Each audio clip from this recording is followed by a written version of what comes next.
से होती है जब तक पृथ्वी के 99% लोग एक वायरस फंगस के चलते ज़ॉम्बीज बन गए। अब कोई जगह सेफ नहीं बची, बड़े बड़े शहर खंडर बन चुके हैं। इस फंगस का इलाज कभी कोई वैज्ञानिक ढूंढ नहीं पाया, और अगर ये ज़ॉम्बीज किसी और को काट ले तो वो खुद भी ज़ॉम्बी बन जाता है। अब यहाँ से हमें एक ऐसी फैसिलिटी दिखाई जाती है जिसमें आखिरी बचे हुए कुछ सोल्जर्स वैज्ञानिकों के साथ मिलकर छोटे बच्चों पर एक्सपेरिमेंट्स कर रहे थे। दरअसल ये बच्चे भी काटे जाने के बाद ज़ॉम्बी बन चुके थे, लेकिन अब वैज्ञानिक इन पर अपनी नई वैक्सीन को टेस्ट कर रहे हैं ताकि इन्हें वापिस से इंसान बना सके।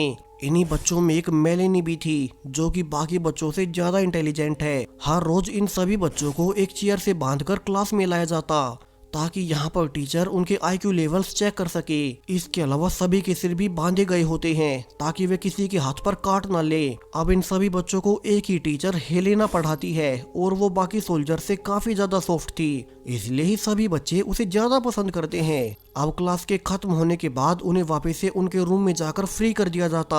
इसके अलावा उन्हें खाने के लिए वर्म्स और कीड़े दिए जाते क्योंकि आधे तो वे ज़ॉम्बीज ही थे और उनकी बॉडी नॉर्मल खाना पचा नहीं पाती। अब सुबह होने पर main scientist doctor Caroline Meloni का टेस्ट लेने आती है कि अब तक उनमें कितना सुधार हुआ। असल में ये पूरी फैसिलिटी डॉक्टर कैरोलाइन के ही अंडर थी और वे ही अपनी नई वैक्सीन बना रही थी ताकि ज़ॉम्बी वायरस का इलाज ढूंढ सके। अब मेलेनी खुशी से उन्हें रिवील करती है कि जो रिडल कल डॉक्टर ने उन्हें सोल्व करने को दी थी उसे उसने अच्छे से सोल्व कर लिया।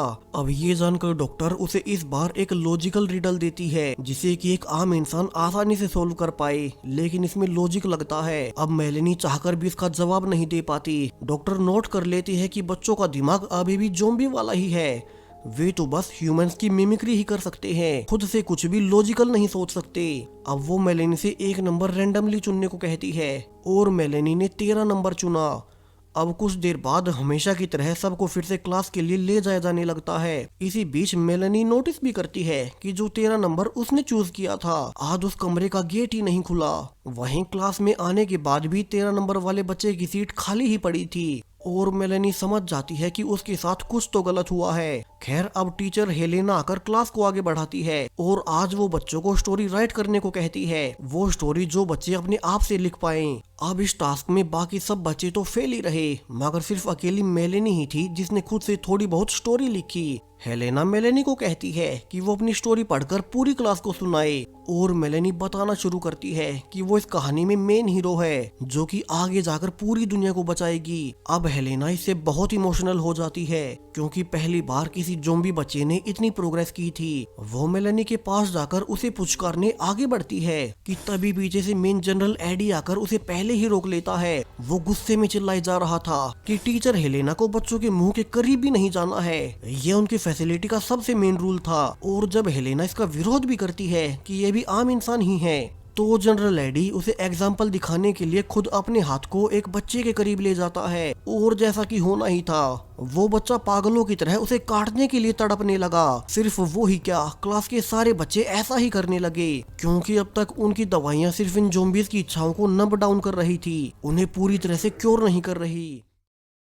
अब इस रात फिर से डॉक्टर कैरोलाइन मेलेनी के पास आती है। वो कहती है कि शायद से उनकी ये नई वैक्सीन इतनी भी कामयाब नहीं है और उसे आज दिन वाली क्लास के बारे में पता चला और वो फिर से मेलेनी से एक रैंडम नंबर गैस करने को कहती है। अब मेलेनी को सुबह से याद था कि जो उसने नंबर बताया था वही बच्चा गायब हो गया, सो वो इस बार खुद का ही नंबर बोलती है। अब सुबह होने पर खुद जनरल एडी उसे लेने आया और वे उसे आज क्लास में नहीं बल्कि सीधा फैसिलिटी से बाहर ले जाने लगे। मेलेनी आज कई महीनों के बाद बाहर की रोशनी देख पा रही थी। वो देखती है कि इस फैसिलिटी को चारों ओर से हजारों ज़ॉम्बीज ने घेर रखा था। यहाँ थोड़े बहुत सोल्जर्स उन पर गोलियां चलाकर अपनी फैसिलिटी को सेफ रखती। अब आखिर में जनरल मेलेनी को कैरोलाइन की लैब में ले जाता है और यहाँ पर मेन डॉक्टर फिर से उससे एक और लॉजिकल सवाल पूछती है जो कि कोई भी इंसानी बच्चा आराम से जवाब दे सके, लेकिन आज फिर से मेलेनी उसके जवाब नहीं दे पाती। मेन डॉक्टर उसे कहती है कि आज उसकी मरने की बारी है। ये ज़ॉम्बी बच्चे सिर्फ इंसानों को मिमिक कर सकते हैं, उनमें लॉजिकल रीजनिंग नहीं होती। और वे मेलेनी को बेहोश कर उसे एक सर्जिकल बेड पर ले आते हैं ताकि उसके ब्रेन को काट कर चेक कर सके कि उनकी वैक्सीन में अभी भी ऐसी क्या कमी रह गई कि ये बच्चे नॉर्मल नहीं हो पा रहे। हालांकि ऑपरेशन शुरू करने से पहले ही वहाँ टीचर हेलेना आ जाती है, जो कि काफी गुस्से में थी। उसके अनुसार मेलेनी उसकी क्लास की सबसे इंटेलिजेंट बच्ची है और वे उसे ही मार रहे हैं। उसी से हेलेना को सबसे ज्यादा उम्मीद थी कि वो फिर से आम इंसान बन पाएगी। अब डॉक्टर कहती है कि हेलेना को सब्र रखना होगा। वे इन बच्चों के ब्रेन को चेक कर रहे हैं ताकि उनसे अपनी वैक्सीन को और इवोल्व कर पाएं।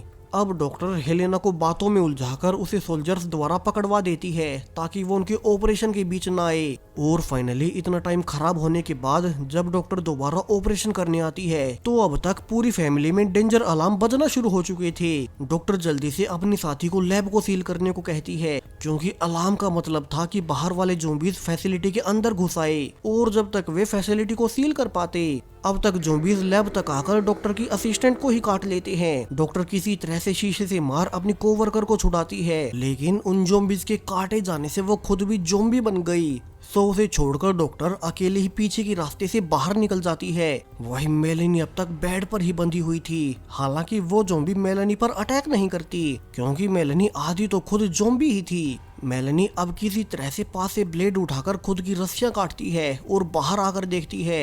यहाँ तो हर ओर कोहराम मचा हुआ था। हजारों ज़ॉम्बीज फैसिलिटी पर अटैक कर रहे थे। उनकी संख्या भी सोल्जर से कहीं ज्यादा होने से अब सारे सोल्जर्स एक एक कर काटे जाने लगते हैं। मेलेनी ये भी नोटिस करती है कि दो सोल्जर्स उनकी टीचर हेलेना को मारने जा रहे थे। सो वो उसे बचाने के लिए उन दोनों सोल्जर्स पर अटैक कर देती है और उन्हें काट लेती है। हालांकि इसी बीच वो खुद भी बेहोश हो गई और हेलेना उसे उठाकर बाहर निकलने लगती है। फॉर्चुनेटली पूरी फैसिलिटी में सिर्फ एक ही ट्रक सेफ बचा था, बाकी सब कुछ तबाह हो गया। अब जनरल एडी उस ट्रक को ड्राइव कर फैसिलिटी से बाहर निकालने लगता है। उनके साथ मेन डॉक्टर कैरोलाइन और उनके दो और सोल्जर्स ही जिंदा बचे थे। अब लगातार कई घंटे फैसिलिटी से दूर ड्राइव करने के बाद ये ट्रक भी बंद हो जाता है, क्योंकि इसका फ्यूल खत्म हो चुका था। और इसी दौरान अब ट्रक बंद होने के बाद उन्हें नोटिस हुआ कि उनके साथ ट्रक में हेलेना मेलेनी को भी उठा लाई। मेलेनी जो कि खुद एक ज़ॉम्बी थी। अब हेलेना जल्दी से मेलेनी को ट्रक से दूर भगाने लगती है ताकि सोल्जर्स उन्हें जान से न मार दें। लेकिन डॉक्टर कहती है कि वे मेलेनी को नहीं मारेंगे, उसने अब तक उन्हें नहीं काटा है, यानी कि उसमें कुछ तो सुधार है और वे उस पर और रिसर्च कर सकते हैं।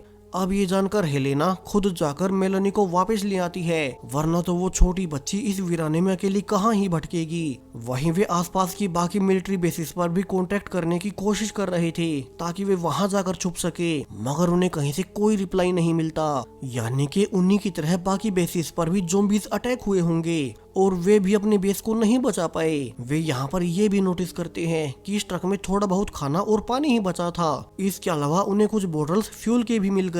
तो अब उन्हें जल्दी कोई शेल्टर ढूंढना होगा। अब वे प्लान बनाते हैं कि वे अपने मेन बेस की ओर जाएंगे, बेशक से वहां से कोई रिप्लाई नहीं आ रहा हो, मगर वहां पर हथियार और खाना पानी तो होंगे ही। सो उनके लिए सबसे सुरक्षित जगह वहीं होगी। यहाँ उन्हें गाड़ी में एक मास्क भी मिल गया।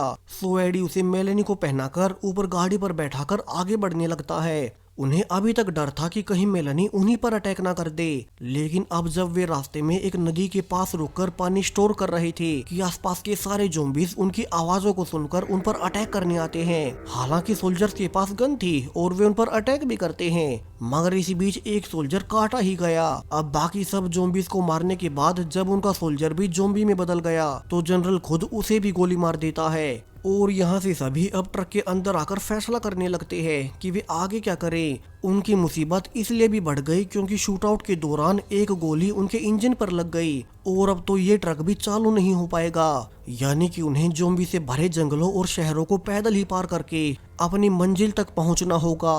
अब ग्रुप लगातार कई घंटों तक पैदल चलने के बाद फाइनली एक शहर तक पहुंच गए, लेकिन यहाँ वे देखते हैं कि यहाँ तो हर और ज़ॉम्बीज भरे पड़े थे। सो वे इसे पार कैसे करेंगे। हालांकि वे एक ही जगह पर रुके हुए थे, यानी कि अगर वे कोई आवाज ना करें तो वे ज़ॉम्बीज उन्हें नोटिस भी नहीं करेंगे।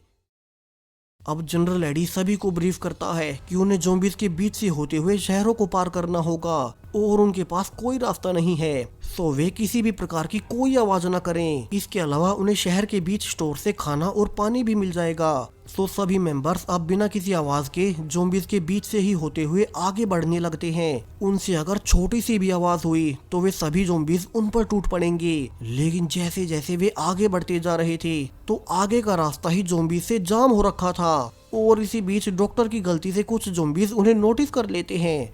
हालांकि ग्रुप जल्दी से भागते हुए एक अबेंडन हॉस्पिटल में घुस गया ताकि कोई उन्हें ढूंढ न सके, और अब वे आज की रात इसी हॉस्पिटल में रुकने का फैसला करते हैं। तब तक सुबह होने तक नीचे वाले ज़ॉम्बीज़ भी शांत हो जाएंगे। टीचर हेलेना इसी बीच हॉस्पिटल से कुछ नए कपड़े मेलेनी को दे देती है, जिसने आज तक सिर्फ एक ही तरह के कपड़े पहने थे। अब सुबह होने पर वे देखते हैं कि हॉस्पिटल के बाहर तो और ज्यादा ज़ॉम्बीज़ इकट्ठा हो गए और वे ऐसे तो उन्हें पार नहीं कर पाएंगे। अब मेलेनी सबको आइडिया देती है कि चूंकि वो खुद आधी ज़ॉम्बी है तो वो खुद बाहर जाकर कैसे भी करके उन ज़ॉम्बीज़ को दूसरी दिशा में डाइवर्ट कर देगी, और तब तक बाकी का ग्रुप इस हॉस्पिटल से निकल जाए। अब ये सुनकर डॉक्टर कैरोलाइन भी हैरान थी कि मेलेनी खुद से ही नए आइडिया सोच पा रही है। वहीं उनके पास कोई दूसरा ऑप्शन भी नहीं बचा था, सो वे मेलेनी को खोलकर उसे बाहर जाने देते हैं। मेलेनी बिना किसी फिक्र के बाहर गई। वहीं उसे बहुत भूख भी लगी थी, तो पास में ही एक बिल्ली को देखकर पहले वो अपनी भूख शांत करती है और फिर एक छोटे से डॉग को जानबूझकर दूसरी दिशा में भगा देती है ताकि उसकी आवाज से सारे ज़ॉम्बीज़ उसके पीछे चले जाएं। उसका प्लान काम भी कर रहा था। हॉस्पिटल के सामने का सारा रास्ता साफ हो गया और उसका ग्रुप अब बाहर निकलकर आगे बढ़ने से पहले वे फिर से मेलेनी को मास्क पहना देते हैं। अब सभी सावधानी से चलते हुए बर्बाद हो चुके शहरों को पार करने लगते हैं। वे कई घंटे चलने के बाद नोटिस भी करते हैं कि इस एरिया में तो वो फंगस ज़ॉम्बीज़ की बॉडी से भी बाहर निकल गया। डॉक्टर कैरोलाइन अपनी थ्योरी देती है कि ये फंगस अब समय के साथ खुद को और ज्यादा इवॉल्व कर रहा है ताकि वो बचे हुए लोगों में भी फैल जाए, और अब तो उनकी वैक्सीन भी इसे हरा नहीं पाएगी। हालांकि डॉक्टर मेलेनी को लेकर अभी भी उम्मीद बाकी थी कि मेलेनी अब तक खुद पर अच्छे से काबू कर पा रही है, और एक वही है जिसके द्वारा वे इस फंगस का इलाज ढूंढ पाएंगे। शहर में और आगे जाने पर उन्हें एक बेहद ही डरावना नजारा दिखता है। एक जगह पर सैकड़ों ज़ॉम्बी से फंगस निकलकर एक पूरी बिल्डिंग पर फैल गया। डॉक्टर का मानना था कि अगर यहाँ और भी ज़ॉम्बीज़ आ गए तो ये फंगस अपने आखिरी स्टेज पर पहुंच जाएगा और फिर तो ये हवा में घुल जाएगा, यानी कि फिर कभी कोई इंसान नॉर्मल नहीं बचेगा। सो वे जल्दी से अपनी मंजिल की ओर आगे बढ़ने लगते हैं ताकि वहां जाकर सबको सच्चाई बता सकें। और उनकी अच्छी किस्मत कि उन्हें आज की रात रुकने के लिए एक मोबाइल लैब मिल ही गई, जहां की कभी सरकारी एक्सपेरिमेंट्स हुआ करते थे।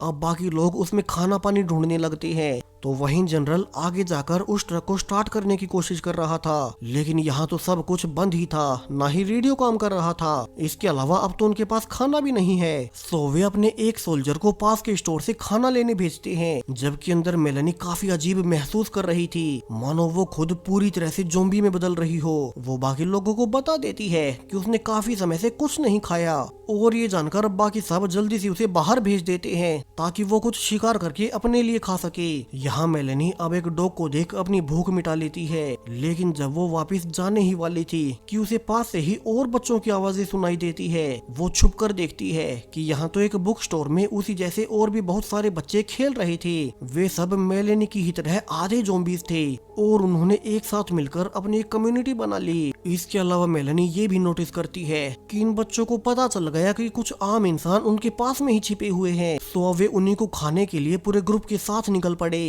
तो वहीं ट्रक लैब में डॉक्टर अब खुद बीमार पड़ने लगी थी और वो टीचर हेलेना को रिवील करती है कि असल में उसे एक बहुत बड़ी बीमारी है, और यहाँ से कहानी का सबसे बड़ा राज खुलता है। खुद डॉक्टर हेलेना को सब बता देती है कि उस दिन जब फैसिलिटी में वे मेलेनी को बांधकर ऑपरेशन कर रहे थे, तब वे ऐसा उसके ब्रेन को चेक करने के लिए नहीं, बल्कि खुद डॉक्टर अपनी बीमारी को ठीक करने के लिए कर रही थी। दरअसल उसे एक ऐसी बीमारी है जिसके लिए उसे मेलेनी की स्पाइन चाहिए होगी, यानी कि अगर डॉक्टर को खुद जीना है तो उसे मेलेनी को मारना होगा और उसका ऑपरेशन करना होगा। उसी से वो खुद के लिए वैक्सीन बना पाएगी। अब टीचर हेलेना उसे कुछ और भी पूछ पाती। इसके पहले ही खुद मेलेनी आकर सभी को उस बच्चों के बारे में बताती है जो कि सेम उसी जैसे थे और वे उन्हीं का शिकार करने आ रहे हैं। अब ये सुनकर सब समझ गए कि उनका साथी सोल्जर जो कि खाना लेने गया है वे बच्चे जरूर से उसी पर अटैक करेंगे। दूसरी ओर वो सोल्जर अब काफी दूर चलकर एक स्टोर में घुसकर खाना ढूंढने लगता है और इसी दौरान उसका रेडियो बाहर ही रह गया, यानी कि बाकी के लोग उसे अलर्ट भी नहीं कर सकते। और अंदर जब वो सोल्जर खाना इकट्ठा कर ही रहा था तो उसे कई सारी अडल्ट मैगजीन्स दिखाई देती हैं और तभी एक लड़की आकर उसे अपनी ओर आने को कहती है। दरअसल ये एक ट्रैप था और उसके करीब जाते ही उस पर आसपास के सारे बच्चे टूट पड़े। दूसरी ओर मेलेनी, जनरल और हेलेना तीनों भागकर इसी स्टोर तक आ चुके थे। वे जल्दी से मेन गेट को खोलकर अंदर देखने जाते हैं, लेकिन अब यहाँ कुछ भी नहीं बचा था। वे समझ गए कि अब वे कुछ नहीं कर सकते और वे स्टोर से खाना लेकर वापस लौट आते हैं। लेकिन यहाँ लैब में तो अब तक डॉक्टर कुछ और ही मन बना चुकी थी। वो खुद मास्क पहनकर बेहोशी वाली गैस रिलीज कर देती है। वो अब अपनी बीमारी को ठीक करने के लिए और इंतजार नहीं कर सकती, तो वो जल्दी से बेहोश मेलेनी को लैब में खींचकर ऑपरेशन करना शुरू करती है। हालांकि वो मेलेनी में एक भी कट लगा पाती। इसके पहले ही मेलेनी अचानक से बेहोशी से उठ गई। अब डॉक्टर उसे समझाने लगती है कि इंसानों की भलाई के लिए मेलेनी को खुद को सैक्रिफाइस करना होगा, क्योंकि वो ही है जो कि इस फंगस का इलाज ढूंढ सकती है और अगर वो ही नहीं बची तो कुछ नहीं बचेगा। अब मेलेनी उसकी बातें सुनकर ऐसा करने को तैयार तो थी, मगर वो एक आखिरी सवाल पूछती है। वो पूछती है कि अब डॉक्टर को उसके बारे में क्या लगता है, क्या वो भी इंसानों की तरह कॉन्शियस है, वो लॉजिकल तरह से सोच पा रही है, या वो अब भी सिर्फ इंसानों को मिमिक ही करती है। अब डॉक्टर कहती है कि हाँ, मेलेनी अब कॉन्शियस है, वो खुद से नए आइडियाज सोच रही है, यानी कि वो एक अलग प्रकार का जीवन है। अब उसके ये कहते ही मेलेनी ने अपना इरादा ही बदल दिया। वो कहती है कि अगर वो भी एक अलग जीवन है तो वो इंसानों के लिए खुद की जान क्यों दे, और वो डॉक्टर समेत बाकी सबको लैब में ही बंद कर बाहर निकल आती है। यहाँ डॉक्टर दरवाजा खोलकर उसका पीछा भी कर रही थी, मगर अब बीमार होने से वो बहुत कमजोर हो गई। उसके पास कोई गन भी नहीं थी और अब बाहर निकलते ही बाहर इंतजार कर रहे बच्चे उस पर टूट पड़ते हैं और उसे काट डालते हैं। वही मेलेनी का तो कुछ और ही प्लान था।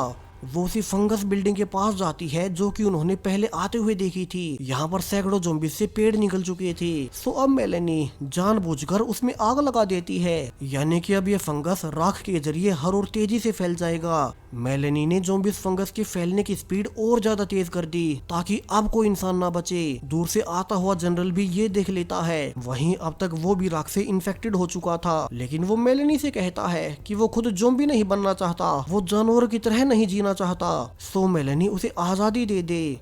मेलेनी अब उसकी गन लेकर ऐसा ही करती है। जहां आखिर में सिर्फ टीचर हेलेना ही जिंदा बची थी, वो भी उस राख से अब तक सेफ थी क्योंकि वो अब तक प्रोटेक्टिव लैब के अंदर बंद थी। अब टीचर हेलेना भी बाहर देखकर समझ ही जाती है कि मेलेनी ने तो उनकी दुनिया को नॉर्मल करने की बची कुची उम्मीद भी खत्म कर दी। अब इस घटना के कई हफ्ते बाद का समय दिखाया जाता है, जहाँ बाहर तो हर कोई ज़ॉम्बी बन चुका था, बस हेलेना को छोड़कर, और अब तक वो उसी लैब में छिपकर बची हुई थी। मेलेनी के कहे पर वो बाकी बच्चों को पढ़ाती रहती है, वही काम जो वो पहले फैसिलिटी में किया करती थी। अब फर्क सिर्फ ये है कि पहले बच्चे कैद में होते थे और अब खुद टीचर हेलेना को इस बॉक्स में रहना पड़ता है और बाहर सारे ज़ॉम्बीज़ फ्री हैं। सब कुछ मेलेनी की वजह से, जो कि ज़ॉम्बी होने को जीवन का एक नया प्रकार मानती है। और अब तो वे पूरी पृथ्वी पर ही रहने वाले थे।